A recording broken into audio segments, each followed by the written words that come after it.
Are you ready?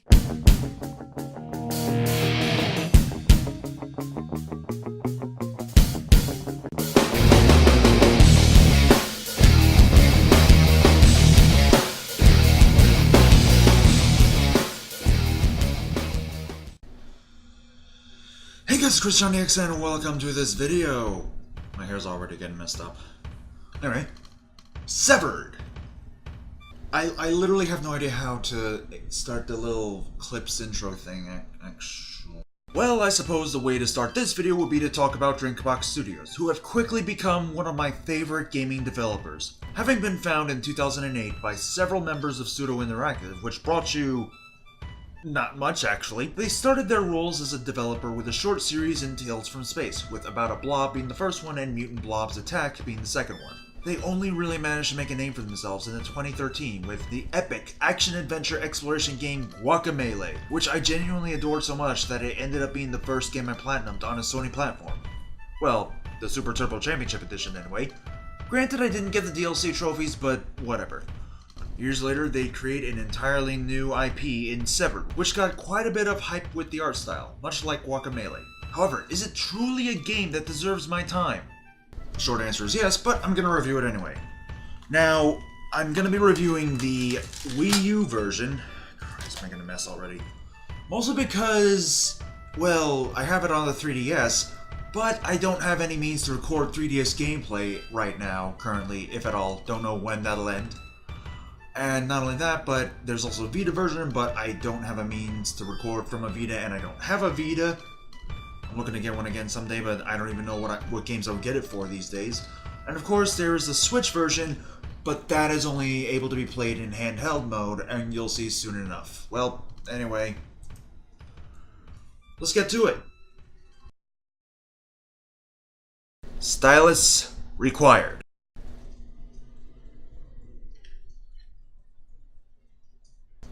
This is gonna be a good game. So we're dropped into the nitty-gritty in what looks like a ruined world with no idea what's going on and...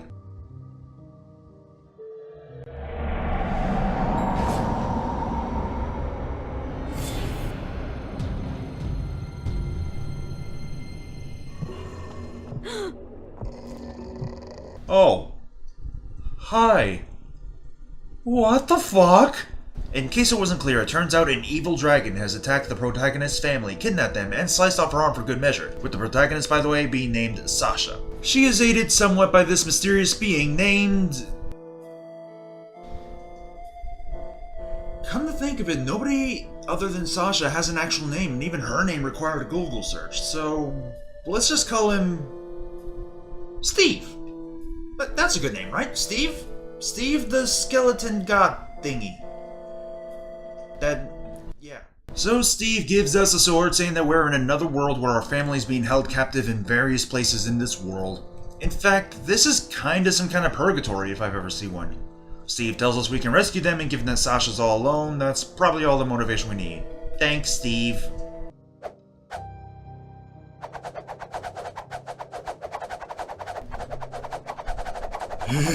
This is fun. I deserve that. Oh, and there's a short tutorial for it too in the form of a flashback and this painting that you get to look at to be reminded of what you're fighting for. Christ, ease up on the emotions, game. I'm supposed to be a man! Oh, shut up. Okay, it's true, but can you blame me for that? So as it is apparent with my explanation as to how I could only record it from one system, this game is entirely touchscreen controlled, aside from moving around with the control stick or D-pad. It requires a bit of concentration with some enemies needing precise striking, swift slashing, and in an eventual unlockable case, charge slashing. I think what pulls me in the most, however, is the art style, which, as usual with Drinkbox, is fucking beautiful. Everything is just so vibrant with the colors and visuals, not to mention this two-headed crow thing that the left head looks so adorable when it does the mouth movement with this noise.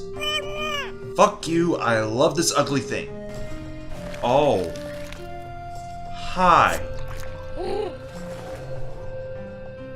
She seems nice.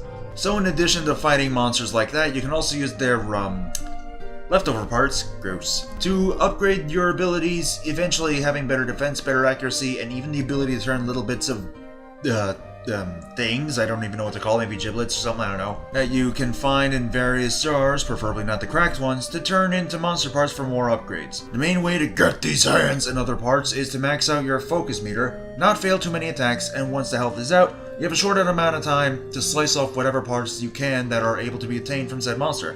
Which I guess is how the game got the name Severed. Anyway, on to the story. We start our search in the place called Domain of the Crows to try and find our brother. Turns out, he was kidnapped by something called the Crow Golem, who came to be due to the loss of a friend he cared for and had literally just met according to the pictures. Okay, does anybody else get one of those nice guy milady friend zone vibes from this, or is it just me? Well, no worries, as I'm ready for anything.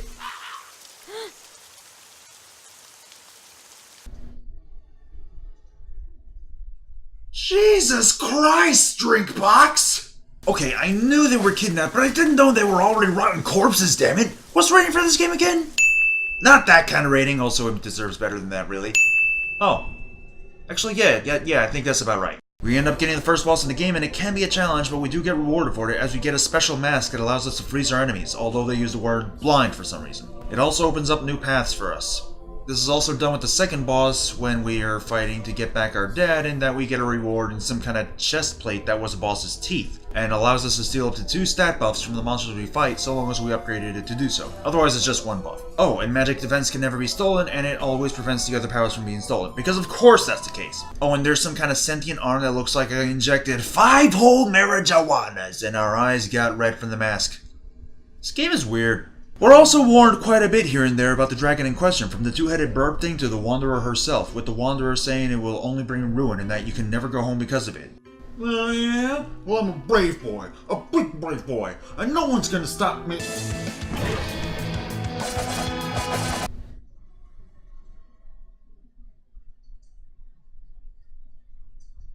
Did I mention I'm a big brave boy? I meant I need new pants. Oh hey, I can also upgrade my health by collecting heart pieces. Just like Zelda!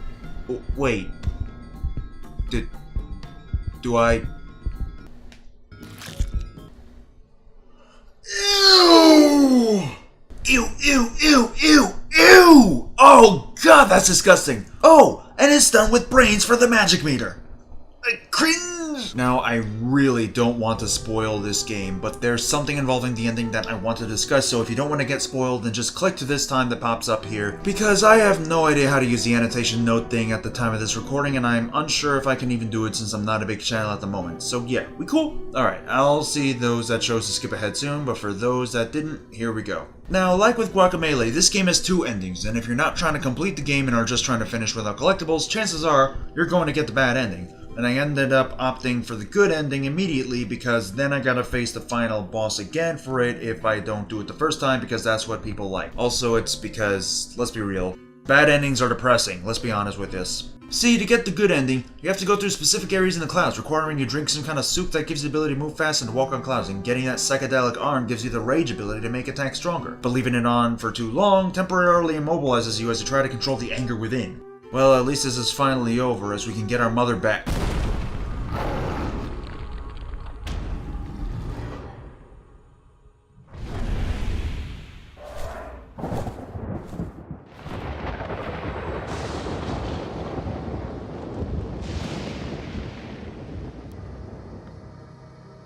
Oh, come on! Oh, hey, Wanderer. Look, wait, look, hey, I don't want to fight you, I just want to...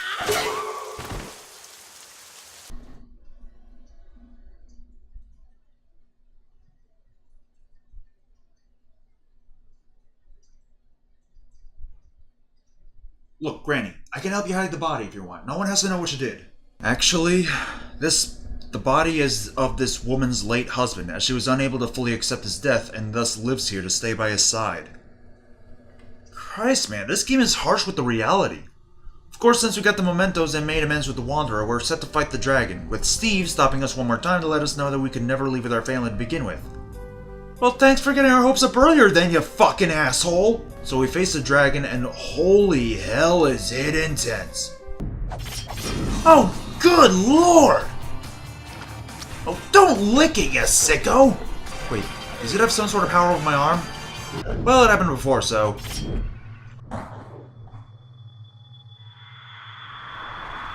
Oh, eats it. And grows branches in its skull through holes and stuff. Hi, Doc, can I come in at some point? Yeah, I know my session is next week, but I need to talk to someone to figure out what the hell is going on. At long last, the dragon is defeated, but the family is still dead, and Sasha finally gets to grieve over her loss. However, a simple message from her family's souls managed to get her to keep going, as she then decides to bury her family so that they can truly be at peace.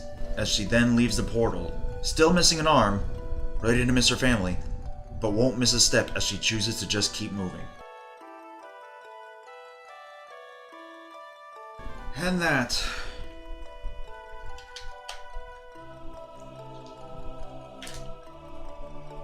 is Severed.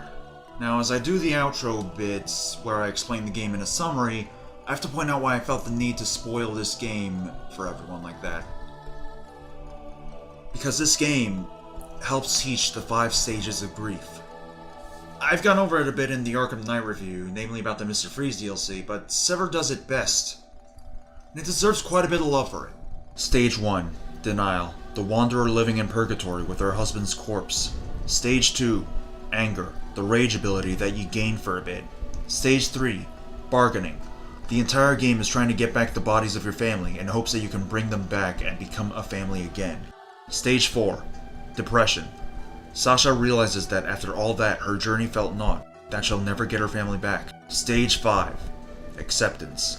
She finally learns to accept that death is a part of life and that we need to keep moving for the sake of everyone and for the sake of the lives we've loved and lost. This game is honestly one of the best games I've played because of the lesson it teaches. It isn't just the controls being great, and it isn't just how it's freaking pretty as hell. It's because of the 5 stages of grief that it teaches, and the fact that it teaches you to just keep moving. Teaching you to accept death, teaching you to be strong in the face of fear, in the face of sadness, in the face of everything that you've ever had to face head on. This game is important as it teaches you all of that, and I highly recommend it because of that. It's a game that deserves a cut of your time. No pun intended. Remember guys, there's a lot of insanity going on in this world. But despite it all, you guys are still here, and I'm proud of you for that. In the face of everything and everyone that wants you gone or wants to put you down, prove them wrong. You are loved, you are important, you matter. No matter what happens, just keep moving. Please, be strong. I love you all no matter what. Stay strong.